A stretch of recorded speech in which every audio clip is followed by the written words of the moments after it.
धन्य है सुदामा जी। भूखे कई दिन निकाले सुदामा जी ने। एक दिन एक महात्मा आए। महात्मा ने कहा सुशीला से, तुम्हारे पति के मित्र द्वारकाधीश हैं, उनके पास भेजो, वो कुछ दे देंगे, तुम्हारी गरीबी दूर हो जाएगी। एक बात और बोले,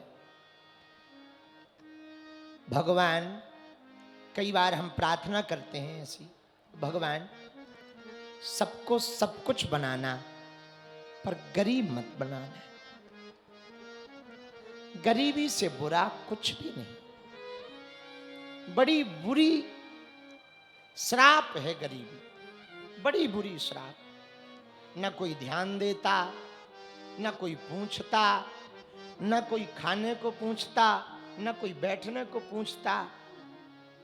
हालत खराब हो जाती। भैया भगवान से यही प्रार्थना कि किसी को भगवान गरीब ना बनाए, किसी को गरीब ना बनाए, किसी को गरीब ना बनाए।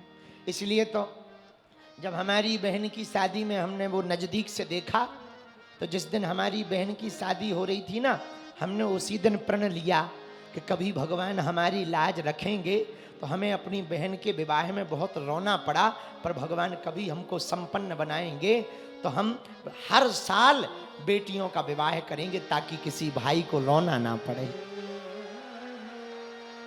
और आप लोगों की कृपा से, हमारी क्षमता थोड़ी है, हम थोड़ी करवाते कन्या विवाह ना। देखो ये बात हम सीधी सीधी कह देते हैं, आप लोग हमें पैसा दक्षिणा देते हो, उसी से हम ब्याह करवा देते हैं। हमारे पास है ही क्या, न कल था न आज है। आप लोग जो देते हो उसी से। पर हमें ये सौभाग्य मिला कि 1375 बेटियों के धर्म पिता बन गए अभी तक। और इस साल फिर से 15 फरवरी को 300 बेटियों का विवाह बालाजी करवा रहे हैं। उन बेटियों का किसी के माँ बाप नहीं है, किसी के भाई नहीं है। उस बहन से पूछो जिसके भाई नहीं होता, क्या बीतती है उस पर।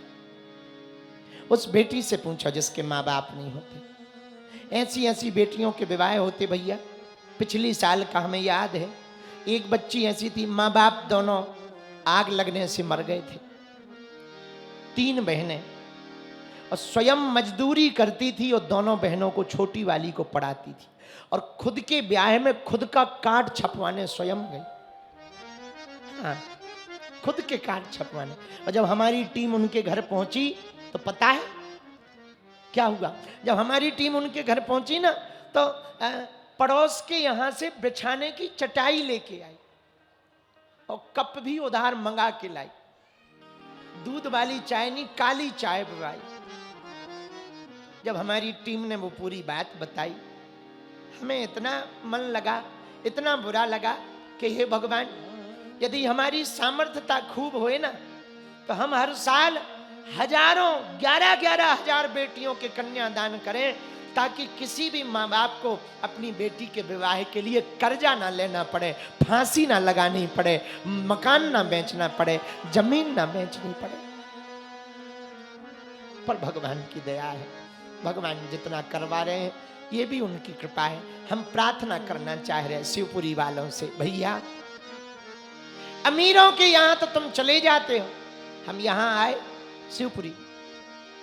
ऐसा नहीं कि हम घरों में नहीं गए, 4-5 घर में गए। कपिल ने कहा कि इनके यहाँ चलो, इनके यहाँ चलो, चरण रख दो। लेकिन एक चेला 2020 से जुड़ा, विनोद नाम का, बहुत साधारण सा परिवार, 2020 से जुड़ा, और उसको हमने वहीं पर वचन दे दिया था कि हम तुम्हारे घर आएंगे। हाँ, ये खड़ा है इसी के यहाँ।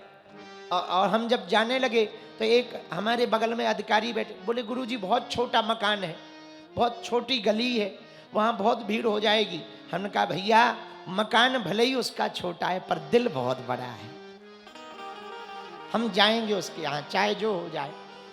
और रात को हम गए।